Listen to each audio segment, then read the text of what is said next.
So for this lecture, we will cover benign epidermal neoplasms and cysts.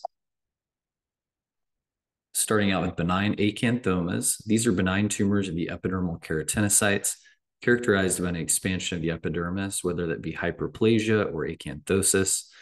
Reedy ridge patterns may be ablated. So what are some different types of benign keratinocytic tumors? We have acanthomas, including lentigo simplex.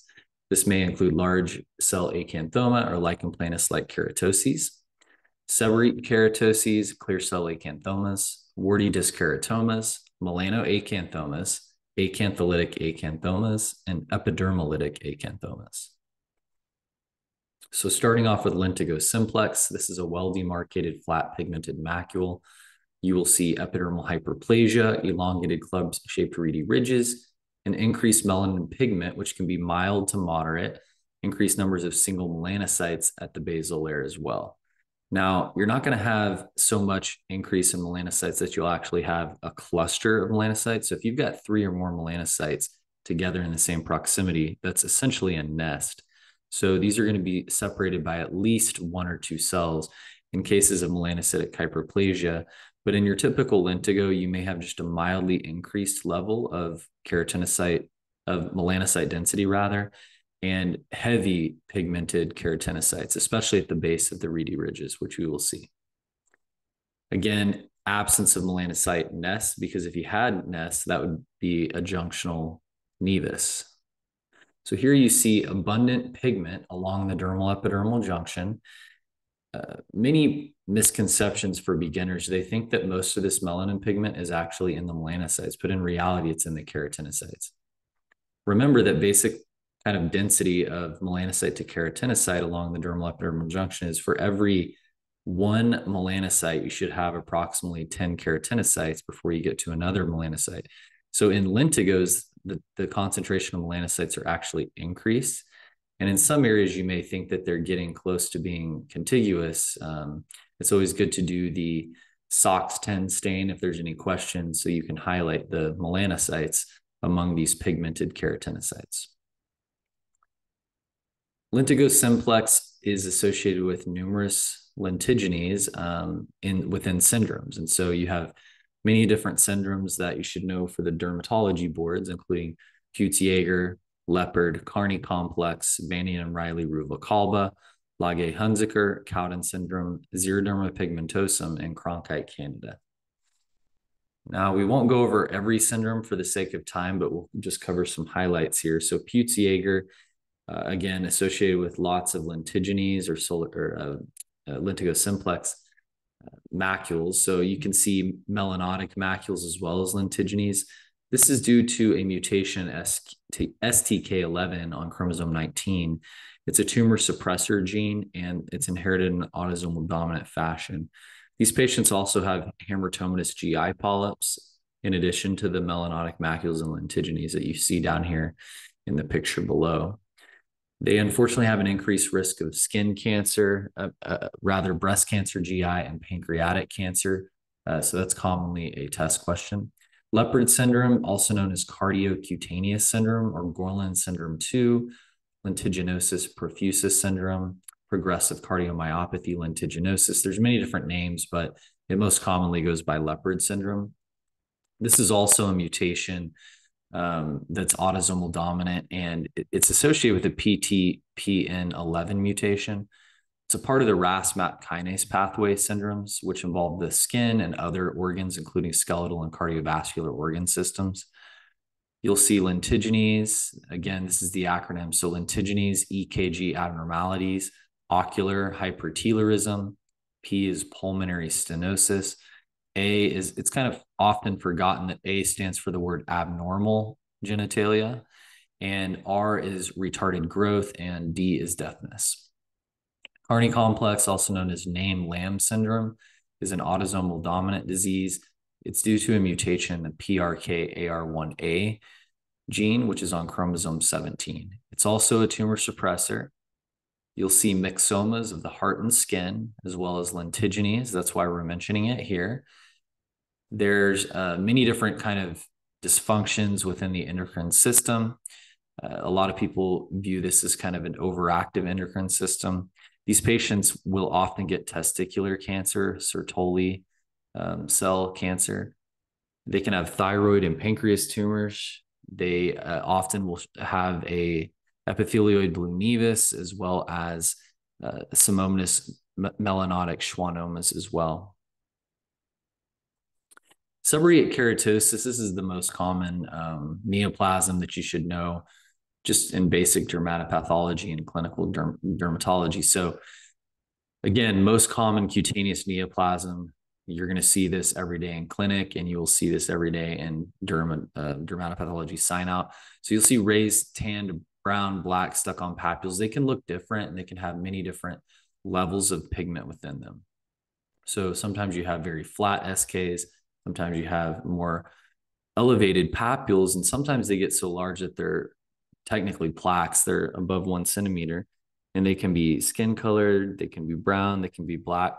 The other thing about seborrheic keratosis is that it can be pretty deceiving. Sometimes you have nevi that are situated underneath seborrheic keratoses, like changes, the so-called keratotic nevus. They will look like seborrheic keratoses on the surface, but they actually have a nevus underneath. And so if there's ever really any kind of clinical scenario where something just seems like there's more going on than just your typical seborrheic keratosis, I recommend just biopsying it and proving, because sometimes you do have things growing underneath the seborrheic keratoses, and it's useful to establish it with histology that there's nothing else going on. So if you saw this in clinic and it erupted on the face of a patient, and they were highly concerned, and you thought it looked like a seborrheic keratosis clinically, depending on kind of how the patient feels about it, I would probably just debulk this off, send it to the lab just to make sure that there's nothing else growing under there. You can see that rough verrucous kind of cobblestone surface to the seborrheic keratosis with areas of milia-like cysts. If you were to look on dermoscopy, you'd probably appreciate those even better. But again, this is quite large, and there could be something growing under there. So I tend to want to at least sample these, or at least remove them for the patient, even if it's a cosmetic issue for them as well. So what are you going to see in a seborrheic keratosis? You will look for horn cysts, flat bottom, architecture. You'll see acanthosis, which is thickening the epidermis. You can see a reticulated pattern where you've got these fine strands connecting to each other. Hyperkeratosis on top. Some SKs have more keratosis than others, and clonal types, which we will show examples of all of these. Now, seborrheic keratoses can be really tricky to interpret depending on how much inflammation and damage is, and how little the sample is representing of the seborrheic keratosis. So if you just get a small fragment of a seborrheic keratosis and you've got a lot of inflammation, reactive atypia, sometimes you just have to describe and say it's broadly transected, and clinical correlation is essential, because you may not truly get enough to actually be able to see that it was an inflamed seborrheic keratosis. You may just see so much inflammation that it may be hard to interpret. So squamous eddies are often found in irritated seborrheic keratoses, but they can often be confused for keratin pearls at the beginning of training. And so you have to see a lot of these. And at the end of the day, depending on the inflammation, you're going to have to communicate to the clinician exactly what you're seeing. I would get multiple levels on these as well if they're really inflamed, just to kind of exhaust the possibility that there might be an atypical or neoplastic focus. So here is a relatively non-inflamed seborrheic keratosis. These are kind of low power diagnoses from Dr. Elston's textbook, but you can see this kind of bland cytology of the keratinocytes. There's definitely some melanin pigment throughout. You see these horn-like pseudocysts. They basically look like small epidermal inclusion cysts all throughout the levels of the epidermis.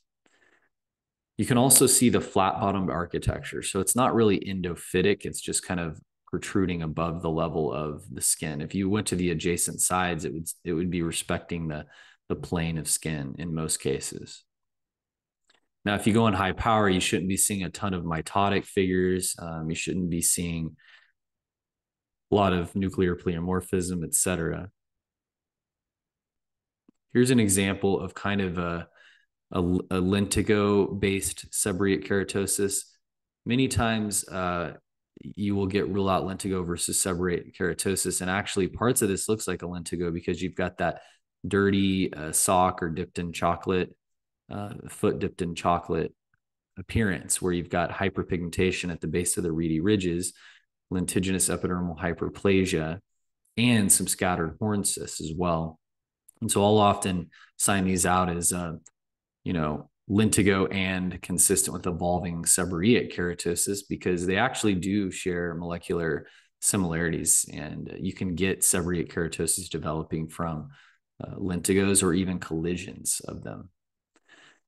So that early reticulated seborrheic keratosis, as we talked about here, has a lot of similarities with solar lentigo, and that's often because it's been at least shown, and this is probably not the only pathway that they share, but FGFR3, PI3 kinase pathway mutations. But there's something driving this epidermal hyperplasia, but at the end of the day, it's not malignant. So you can definitely put that you see features of solar lentigo in some areas and early evolving reticulated seborrheic keratoses in other areas.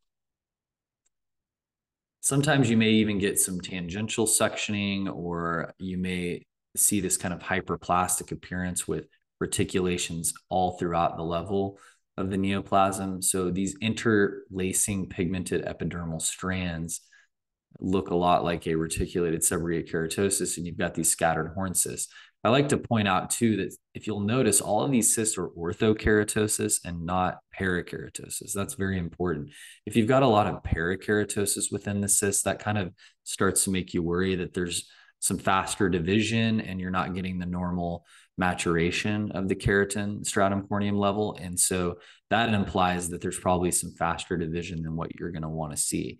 Now, the caveat to that is if you've got a lot of irritation and healing change, then you will see some parakeratosis.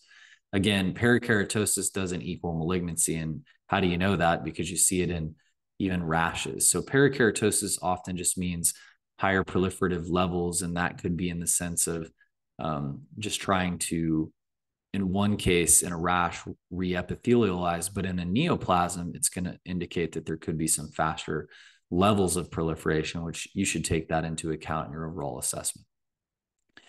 So here's kind of another seborrheic keratosis, a little bit of a reticulated pattern, small horn cysts, narrow interlacing epidermal strands, again from Dr. Elston's textbook. Clonal seborrheic keratosis is my favorite because it looks like there's some type of clonal proliferation of keratinocytes. They look different than the surrounding keratinocytes because they kind of jump out to your eyes as forming their own nests. And many times the clinician will say, rule out melanoma. So we'll do SOX10 and we'll see some scattered melanocytes that have kind of colonized throughout, but it's not true pagetoid spread. It's not contiguous growth. And the melanocytes that you do see actually have really mature dendrites. They're not these kind of atypical round to enlarged melanocytes, but instead they're just like normal melanocytes that would exist down on your basal layer, and they will be just kind of scattered or colonized throughout the clonal seborrheic keratosis.